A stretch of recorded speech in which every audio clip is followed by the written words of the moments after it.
What's up, everybody? It's Jared with Capture the Magic. And while a lot of people, when looking at theme parks, especially Universal Studios and Disney World, a lot of people look at this summer or this year in particular about how the attendance is going to go. How much is Epic Universe going to impact Disney? And is Disney doing enough to maintain their attendance? All those things. But one thing I always naturally tend to look at, and I enjoy looking at, is sort of long-term outlooks. How do these things look 5-10 years down the road?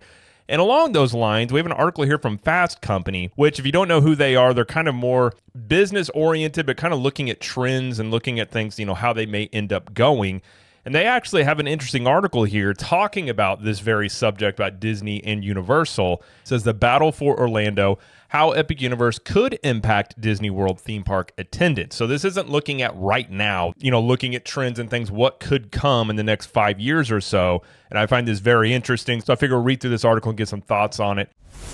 It says, will the region's newest theme park in 25 years lure families away from Disney or simply cannibalize other Universal parks? It's been over 60 years since Walt Disney took a fateful flight over an undeveloped section of Central Florida and decided that he wanted to put a sprawling theme park there.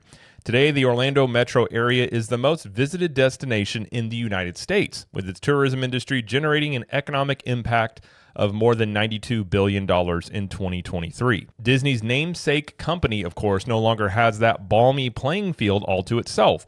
For decades, it's competed with Universal Studios for its share of Orlando tourists, a fierce rivalry that hit a new plateau last month with the opening of Epic Universe, a 750-acre mega park.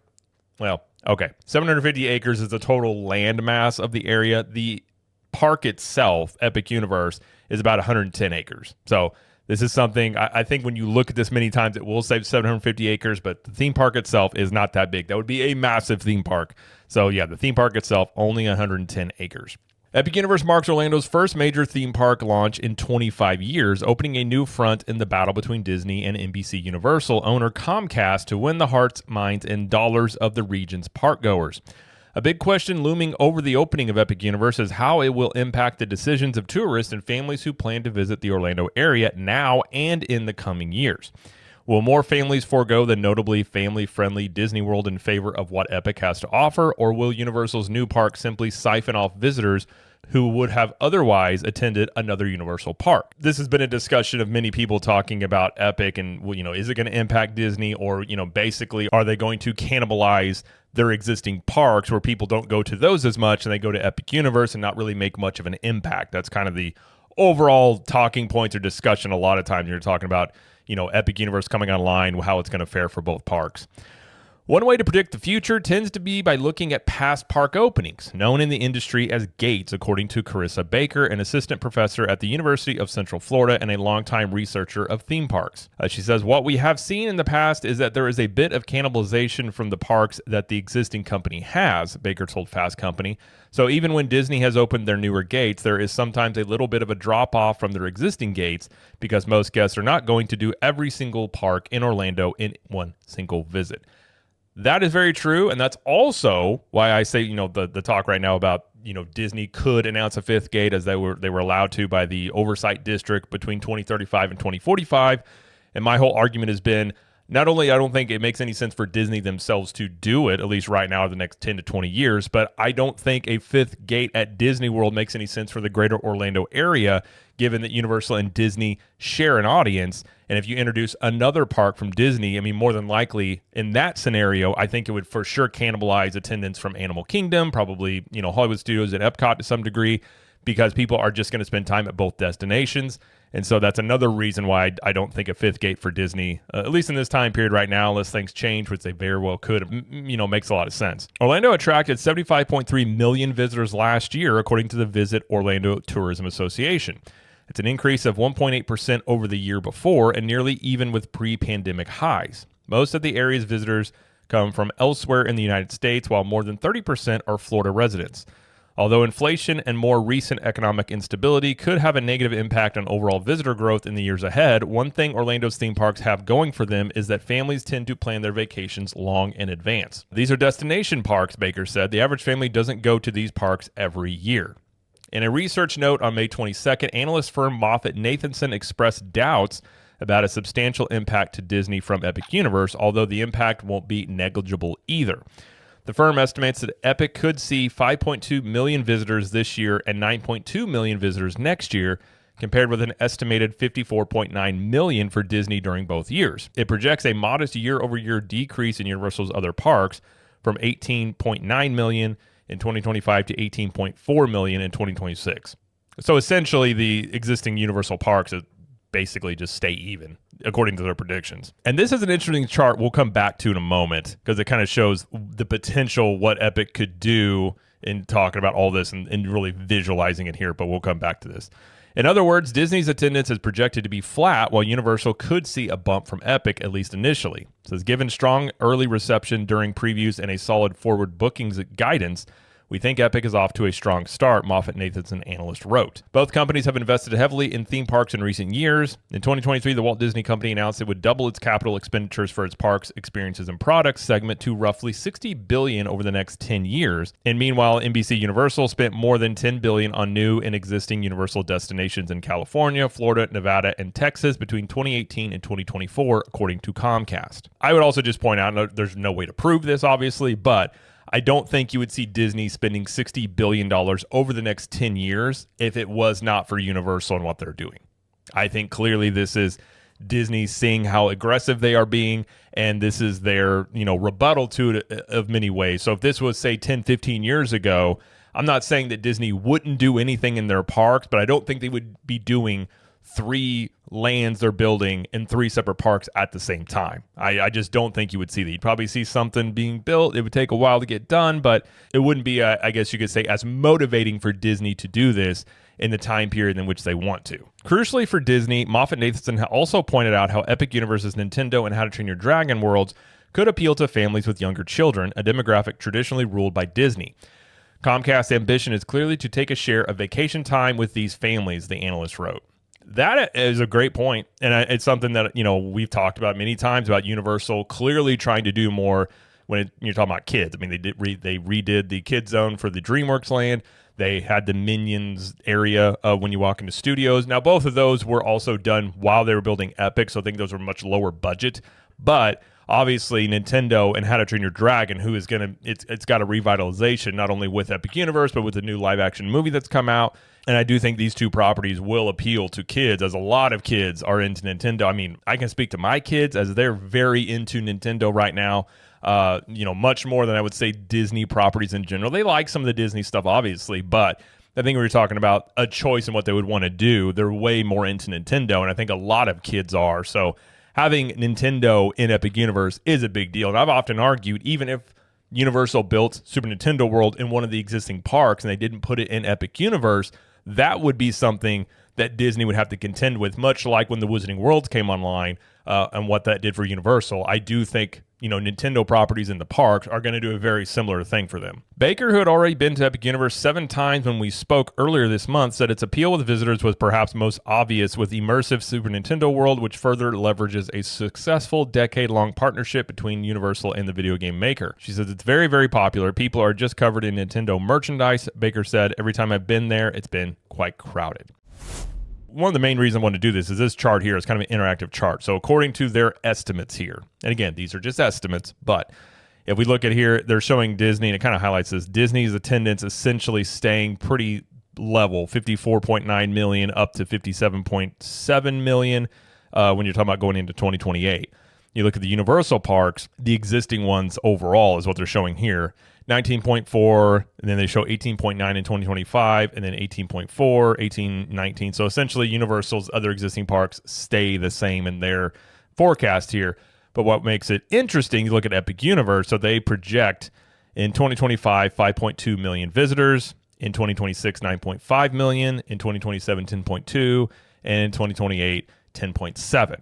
So whether or not these end up being accurate, I do think they somewhat showcase one point, and I think this is playing out, is that I never thought, and I still don't think it's going to happen or is happening, is that I don't think Epic Universe was going to cannibalize the attendance of the other 2 parks. I think one thing and it's been a little controversial, but the way Universal has set up their ticket packages with Epic Universe, including one day at Epic and going to other parks, I think that has helped them keep the attendance up in those parks. But those parks, and I've often argued this, those are top 10 theme parks in the world. I mean, top 5 on certain years. So those parks alone have people that want to come there to check out Wizarding World and other things. So they do have demand on their own before Epic is even introduced into the equation. When you look at this, if this is accurate, and we look at Universal and where they were a decade ago to now, they ate up about 10% of market share from Disney the past decade with what they were doing. I mean, that's very significant growth. I don't think anybody a decade ago was anticipating or predicting that Universal was going to do that. And a lot's been said about Epic Universe, and I've never said this, so don't, people have said this before, but I've never said Epic Universe is a Disney killer. I've never said that Epic Universe coming online was meaning that Disney was going out of business. I know some people have said that. That is not how any of this, this stuff works. And Universal's plan is just to chip away at market share. I think we proved that the last decade what they did, and I think that's continuing what they're going to do in this next decade. Now, I do think they're going to be much more aggressive this next decade, but if we look at if this trend holds true, let's say this forecast is fairly accurate, and this is kind of what happens here, which makes a lot of sense that I don't think Disney is going to see a jump in their attendance in the next few years because the things that they're currently building are not going to be online for a while. And so if you look at that and what Universal opening Epic Universe and some other attractions, it makes sense that Epic would continue to build an audience, and perhaps the Universal parks may stay the same. Although I would contend if they do have some, Rip Ride Rocket replacement, if that is really successful, or other things that they add, this could change the dynamic of, how people attend the existing parks. But if this forecast plays out like this, and Universal having eaten 10% of market share from Disney, about right now, Universal holds 30-ish% of the market share when it comes to theme parks in Orlando. Disney holds 69-70% of that. A decade ago, Universal was about at 20%, Disney was about at 80%. So if this forecast plays out, a potential thing you could see by 2028, Universal's attendance could be around 30 million overall, and they would own about 34 to 35% of the market share. Disney would have about 65%. So potentially, if this plays out exactly like they're saying, Universal would eat into another 5% of market share from Disney in a 5-year period, which would be very significant. Obviously, part of what Universal wants to do is this exactly thing here, is just essentially chip away at that market share and continue to grow. Now, the thing that comes to mind for me with this is things don't always, if you look at the last 10 years, and if Universal was going to continue to eat into market share, it wouldn't look like the last 10 years. Very much it could look different. It could be quicker. It could be slower. Like there's different scenarios that can play out. But one thing that comes to mind, if anybody's ever read it and it's in business, it's The Tipping Point. And this is a book by Malcolm Gladwell, and this is from the book here, refers to the critical moment when an idea, product, or trend crosses a threshold and rapidly gains momentum, spreading quickly and becoming mainstream. In business, it describes the inflection point where small gains or niche successes turn into mass adoption or major market shift. So this is obviously something that could play out here with Universal and Disney. And the key concept when you're talking about this theory or this book is the law of the few. And it says a small group of influential people, connectors, mavens, and salesmen drive big change. Then they have the stickiness factor. The product, service, or message must be memorable and impactful. I think Universal would fall into that. The Wizarding World comes to mind, and obviously the stuff I think they're doing with Epic Universe would also come to mind when you're talking about that. Then it's the power of context. Timing, environment, and circumstances amplify the spread. Now, for me, I think this would be not only what Universal is doing, but what Disney has been doing. And essentially, Disney's changes they made in the parks, taking perks away, price hikes, all the changes that have been going on the Disney parks has allowed for competition to come in more. I think Disney has set themselves up going after short-term money that has essentially allowed or opened the door for more competition. And I think Universal, having timed this out, I don't think that was on purpose necessarily anticipating this, but has timed this out to where they're ramping up what they're doing in a time period where Disney has been making all these park changes and looking potentially at alternatives. This happens in other industries all the time.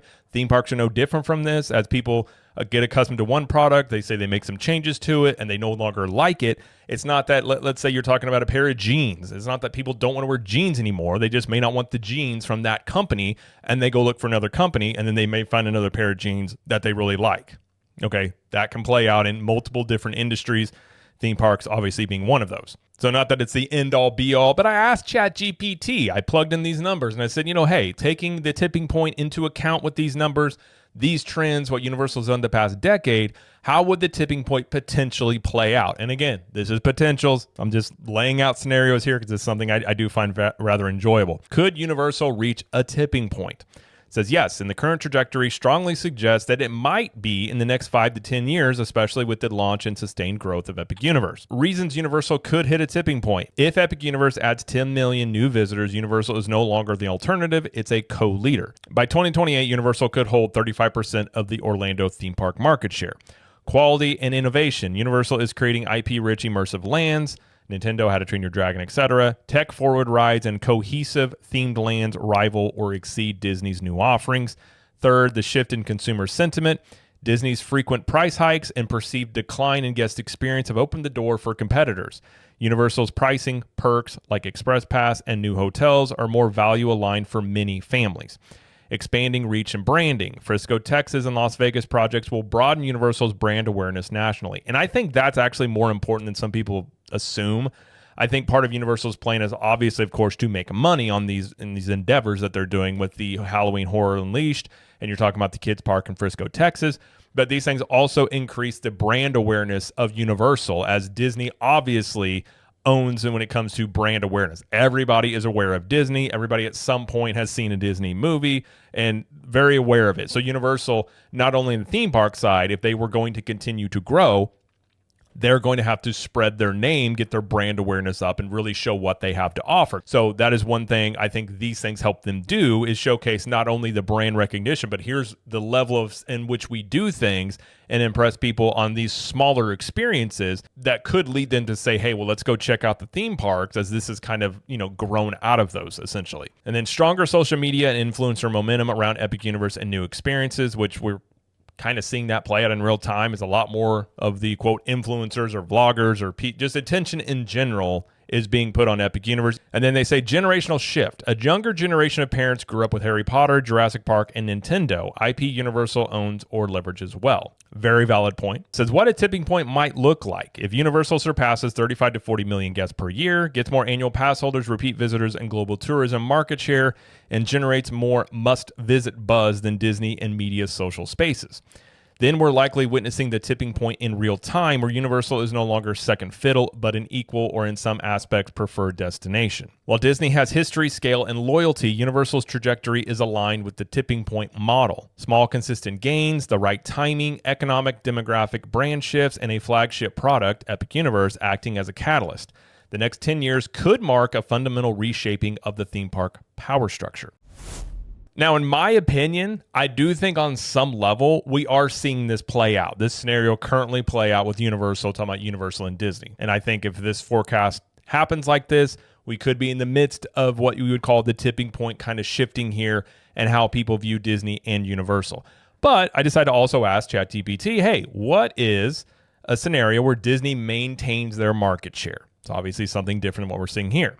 So it says, for Disney to maintain its market share over the next decade, despite Universal's aggressive growth, several strategic moves and favorable conditions would need to align.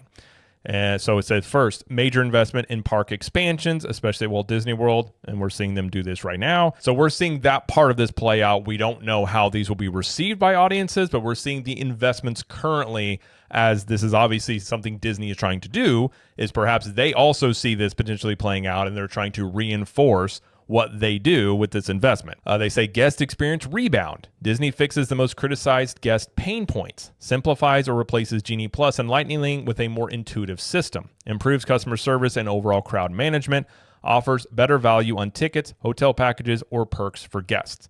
It says converts backlash into goodwill. People want to love Disney. If they feel heard, they'll stay loyal. They're obviously running a lot of discounts this summer, discounts, packages, and things of that nature. But overall, I do think this is something that Disney, to maintain their market share and really fend off Universal, does need to focus more on, is not just squeezing every amount of dollar they can out of people to come to the gates, but get more to a value proposition when it comes to coming to Disney World and not just essentially being nickeled and dimed all the time. So I do agree with that point that AI makes here. What did you say? It says content and parks synergy. Disney launches successful films series that directly tie into theme park experiences. A new hit Marvel, Star Wars, or animated franchise becomes central to a must-see attraction. And it says Disney Plus plays a bigger role in delivering interactive park-linked experiences. I'll put my doubts on that one as well, but definitely possible. And it says reinforces the only Disney can do this feeling that has historically kept them ahead. I actually think it's a pretty valid point by the AI here. I really don't feel like people look at things with Disney now as like, oh man, only Disney could do this. And I think that alone, that phrase, maybe should make its way into Imagineering and other places at Disney and start thinking along these lines. Because I think historically that is something that Disney was known for. Like, who else could do this but Disney? And Disney, I don't think, is known right now as, man, only Disney could do this. And I think getting back to that would not only help them with the brand overall, but the theme parks as well. It says international growth offsets domestic share loss. Even if Universal gains in Orlando, Disney could maintain global theme park dominance by expanding further in Asia and then upgrading Disneyland Paris and Hong Kong Disneyland. This could also be their thinking with the Abu Dhabi park as well. So you offset domestic losses in the theme park side of things, and then you gain them in other areas. Obviously, I think this is one reason Disney's gone as heavily as they have into the Disney Cruise Line, is because they've been over like $10 billion the last couple of years in new Disney cruise ships. They look at that market as an area they can grow without as much competition, or they can break through more than maybe what they can when we talk about the Orlando market. Because as I've said, and I think it's going to continue to be the case, is the Orlando theme park market is forever changed, and Universal is just going to be a major competitor and a bigger competitor going forward, and it's not going to go back to how it was 10 years ago. And I think Disney knows this, and they're not going to not invest in Disney World, but you're not going to get it back to where Disney owns 80% of the market share and Universal has 20. I think those days are long gone. And I think it makes sense, them expanding it overseas does, and I think they're doing that, fitting into that strategy, understanding what's happening in Orlando. And then they say Universal overreaches. A less likely but possible contributor, Epic Universe struggles with crowd flow, capacity, or guest satisfaction. We're seeing some of that play out with the new park, wait times and things like that. But I think guest satisfaction is fairly good at Epic Universe. But again, a new theme park is going to go through a period of time where it has to work out its kinks, get the crowd flow down. And I think they will get there with this. But you could make the argument to say that, they could struggle with this for years going forward. Is definitely a possibility. And hotel overbuild or pricing turns off families. It says the impact would be slows Universal's momentum, giving Disney breathing room. Definitely a possible scenario that could happen. Anybody could, get too big for their britches a little bit, overreaching a bit, and then having to pull back on investments that maybe Comcast would look at. That is a scenario that could play out in Disney's favor. It says what maintaining market share might look like. Disney hovers around 55 to 60% of the Orlando market through 2030. Universal caps out at 35 to 38% without overtaking Disney. And Disney's brand equity stays high with multi-generational families prioritizing Disney as a tradition. It says Disney doesn't necessarily have to out-innovate Universal in every category, but if it delivers better guest experiences, capitalizes on its IP, and gives fans reasons to return, it can hold its market dominance even in a more competitive landscape. The key is execution. Right now, Universal is hungry. If Disney gets focused and responsive, the market could stabilize rather than shift dramatically. So I just wanted to lay out both of those scenarios that potentially could take place. But I think, we're looking at the analysts and people looking at this seemingly, not having a horse in this race, just looking at this objectively. I tend to think this chart we're seeing here makes a lot of sense. The only one I would maybe say you could see more growth on is the existing Universal parks. If they're adding more things in there, maybe you could see a boost in those. If this scenario plays out by 2028 and Universal eats up 5% of market share, I think the next 5 years and the many years after that, which would hinge on this, would be how do audiences react to what Disney is currently building? Do these things draw people into Disney World?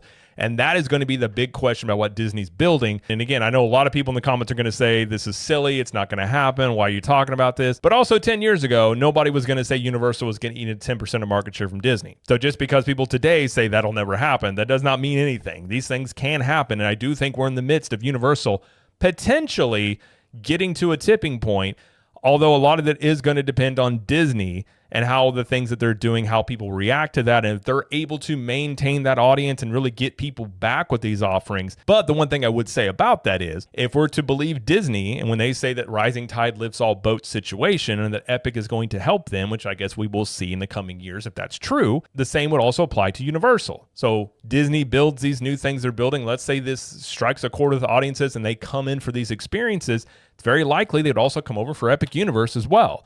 So this can go both ways of a rising tide lifts all boats type of thing if we're to believe that to be the overall just how this market is. And so I think even if that plays out for Disney, it would help them. But at the same time, I do think Universal would continue to grow in that scenario. But I think that even outlets talking about this lets you know that this is something that is kind of in the midst of happening here. There's a lot of attentions on Universal and Epic Universe, not even really even this summer, but the coming years of once, Epic Universe is going to go through an awkward period of this park and getting things, running right, getting the crowd levels, ironed out, getting the wait times figured out. But this park is going to hit its stride where it's going to become just as, smooth operating as all the other theme parks Universal runs. And then once it really hits its stride, what does this really do to the market? I think is the question to ask here. And I do think that chart they showed is potentially how this could play out. It could be lower. It could be higher. There could also be economic impacts of, economy turning around, people having more discretionary income, or if there's a downtrend, you would see these drop a bit on overall. But I still think in general, these trends would play out. The numbers might be different, but I think we're going to see these trends overall play out in the coming years here. It's a very interesting scenario playing out in the Orlando theme park market. And as I've always said, I think either way, whether you care one thing about Disney or one thing about Universal, competition is a good thing. And this, Universal doing the things they're doing, continuing to grow, is only going to incentivize Disney to increase their offerings. And look what they're doing now. A lot of questions, though, I would say taking out the Rivers of America is not a good change in the parks. And I think the Muppet fans would say, hey, leave the Muppets alone. But obviously Disney has a plan they're implementing. We'll have to wait and see if that pays off. By the way, as fans, you get more cool things in theme parks to check out, and you get two destinations competing for your vacation dollar and your time. And in the end, this is why I say competition is great. The consumer wins. And I think going forward, it'll just be much more competitive. I think that's a fun scenario to see play out. So I enjoy seeing that. And I think the next few years in theme parks are going to be very exciting. And we'll see how this plays out over the next 5 to 10 years for sure. But either way, that's going to be it, though, for this video. If you like this video, please like it and subscribe to the channel. As we do, it's coverage here of Universal Studios, Epic Universe, Disney World, and pop culture. And let us know in the comments, what do you think about all this? Until next time, we will see you in the parks.